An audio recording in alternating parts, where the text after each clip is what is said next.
Hi everybody, Dr. Joe back again. Thanks for joining the third video series here. I just wanted to let you know that the questions and the comments were really great after the last one we did just a few days ago. And the questions were really about, okay, so now how do we do it? And in the work that we do, we use the model of meditation to be able to connect to that unified field, that quantum field. So if the majority of the time people are living by the hormones of stress and their brain and body are aroused and all of their attention is on their outer world and they're narrowing their focus on matter and they're omitting the wave function of possibility, then it would make sense that when the hormones of stress begin to endorse our senses to become materialists, then the best way to begin to connect to this unified field is to begin to disconnect from our senses. So when we sit our bodies down and we close our eyes and we play soft music in the background or we put earplugs in, that's less information coming into the brain because we're not seeing anything or hearing anything. If we're sitting our body down and we're not getting up and moving around and experiencing anything, or we're not feeling anything or tasting anything or smelling anything, the less sensory information that's coming into the brain all of a sudden causes us to focus more on our inner world of thoughts and feelings and less on our outer world of physical reality. The action of doing this begins to make some very significant physiological and biological changes in the brain. When you're shifting your attention from one person to one problem, to one thing, the brain fires very incoherently.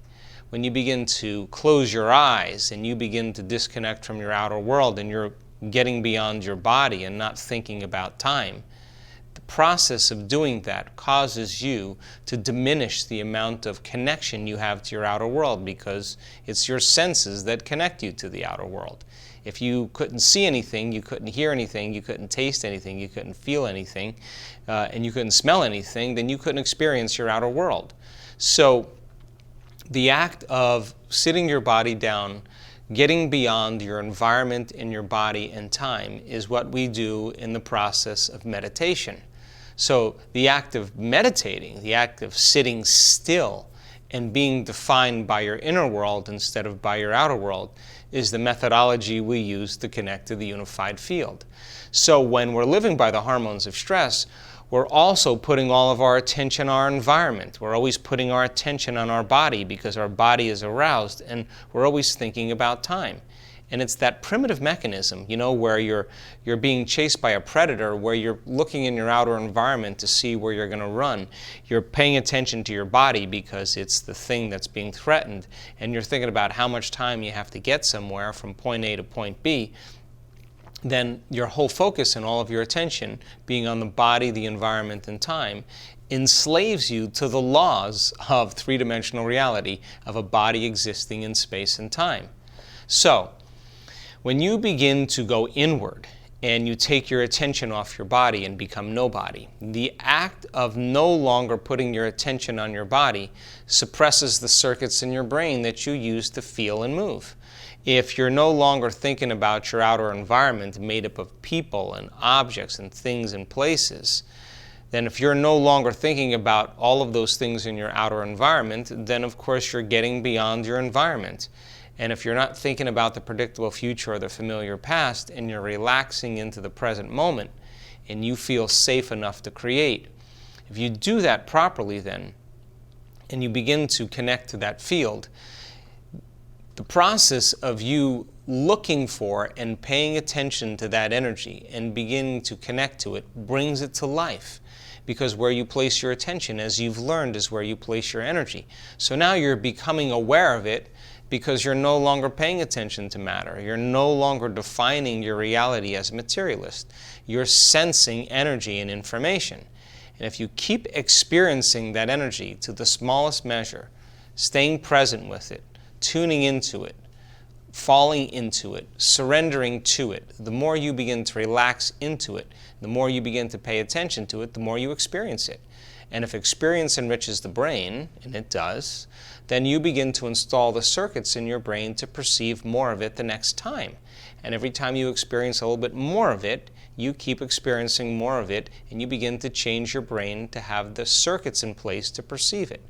So then, when you begin to take your attention off matter and put it on the field, and you begin to connect to that unified field, you'll go from the consciousness of being a somebody to the consciousness of being a nobody to the consciousness of being everybody. That is the unified field. You'll go from the consciousness of being someone to the consciousness of being no one to the consciousness of being everyone. That is the unified field. Going from the consciousness of something to the consciousness of nothing to the consciousness of everything. From the consciousness of somewhere to the consciousness of nowhere to the consciousness of everywhere. That's the quantum field. From the consciousness of some time to the consciousness of no time to the consciousness of every time. And so here is that unified field, that intelligence that lives within you and all around you. It is always present.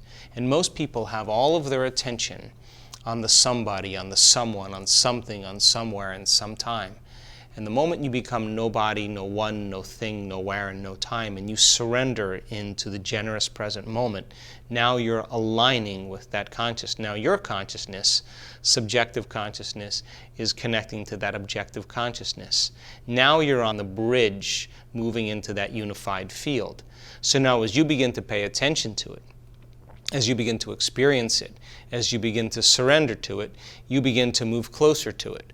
So if you begin to go from one point of consciousness to another point of consciousness, and you close the space between 2 points of consciousness, you diminish the amount of time. And that means then the more you move closer to it, the shorter amount of time it takes for things to begin to materialize in your life. And if the separation between 2 points of consciousness creates separation, then the closer you move to it, the more whole you feel. And the more whole you feel, then you feel like your dreams have already happened. In other words, you're no longer in lack. You feel like your dreams have already happened.